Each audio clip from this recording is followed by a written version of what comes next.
भारी मात्रा में एक तरह से फंड दिया गया, कैसे देखते हैं आप इसे? और इस देश के करोड़ों अन्नदाताओं का क्या हुआ, जिनसे आपने वादा किया था कि हम आपके फसल का दाम दोगुना करेंगे, न्यूनतम समर्थन मूल्य एमएसपी दोगुना करेंगे, उस वादे का क्या हुआ? देश के करोड़ों किसानों को इस बजट से निराशा हुई है, क्योंकि उनको उम्मीद थी कि एमएसपी दोगुना होगी, उसके लिए अलग से बजट में कोई प्रावधान होगा, नहीं किया आपने। देश के करोड़ों युवाओं को उम्मीद थी कि अग्निवीर योजना को खत्म करके सेना की पुरानी भर्ती आप बहाल करेंगे और उसके लिए सेना में अलग से बजट का प्रावधान करेंगे, आपने नहीं किया। इस देश के करोड़ों लोगों को उम्मीद थी कि महंगाई से आप राहत देंगे, डीजल पेट्रोल के टैक्स में कुछ आप छूट देंगे, वो आपने नहीं किया। वो वर्ग निराश हुआ है।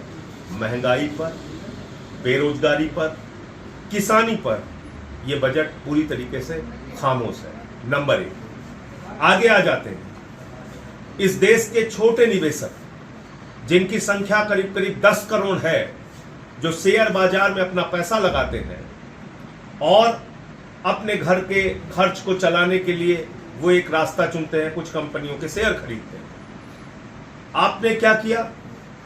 लॉन्ग टर्म कैपिटल गेन पर टैक्स बढ़ा के 10 से 12.5% कर दिया। शॉर्ट टर्म कैपिटल गेन पर टैक्स बढ़ा के 15 से 20% कर दिया। 10 करोड़ छोटे निवेशक, मतलब लगभग 30 करोड़ लोग, उनके परिवारों की संख्या आप मिला लीजिए तो आपने प्रभावित कर दिया। तो एक बड़े वर्ग को आपने निराश किया और आप देखिए शेयर मार्केट धड़ाम हुआ है, गिरा है।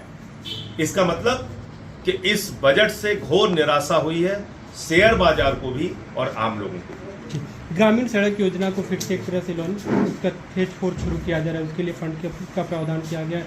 युवाओं के लिए इंटर्नशिप योजना शुरू की जा रही है। युवाओं देखिए, सबसे पहले तो इस सरकार को इंटर्नशिप की जरूरत है कि ये देश कैसे चलेगा, पहले ये सीख लो। आपने 2 करोड़ नौकरी देने का वादा हर साल किया था, अब आप इंटर्नशिप पे आ जाते हैं। अरे भाई, रोजगार कैसे दोगे, नौकरी कैसे दोगे? जो आपने सेना को ठेके पे रखा हुआ है, 4 साल के हमारे जवान आप तैयार कर रहे हैं, उससे आप कैसे देश को निजात दिलाएंगे? इस पे आप बात नहीं करते। आप इंटर्नशिप प्रोग्राम की चर्चा कर रहे हैं। बिहार के लिए 26,000 करोड़, आंध्रा के लिए 15,000 करोड़ की बात कही गई अलग से। तो भाई साहब, आपने फिर सुना नहीं। 9 साल पुराना देश के प्रधानमंत्री का भाषण है। उन्होंने कहा था, जय प्रकाश जी की कर्म भूमि से बोल रहा हूं, 50,000 करोड़ से काम नहीं चलेगा, 60,000 चाहिए, 70,000 चाहिए, 80,000 चाहिए, 90,000, नहीं, 1.25 लाख करोड़ रुपए। तो 9 साल हो गए, वो 1.25 लाख करोड़ की घोषणा हुई। अब 26,000 करोड़ रुपए आप कह रहे हैं कि बिहार के लिए अभी घोषणा हुई है। ये कब जमीन पे पहुंचेगा? अगला 9 साल लगेगा ये 26,000 करोड़ पहुंचने में, या नहीं पहुंचेगा, ये तो समझ। इनकम टैक्स स्लैब में बदलाव किया गया, आपको लगता है राहत मिलेगी इससे लोगों को?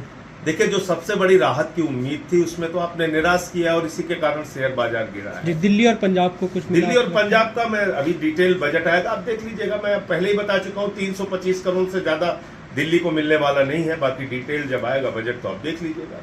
जहां तक पंजाब का सवाल है, पंजाब का तो 8,000 करोड़ रुपए खुद ही केंद्र सरकार के पास बाकी है, वही नहीं दे रहा है।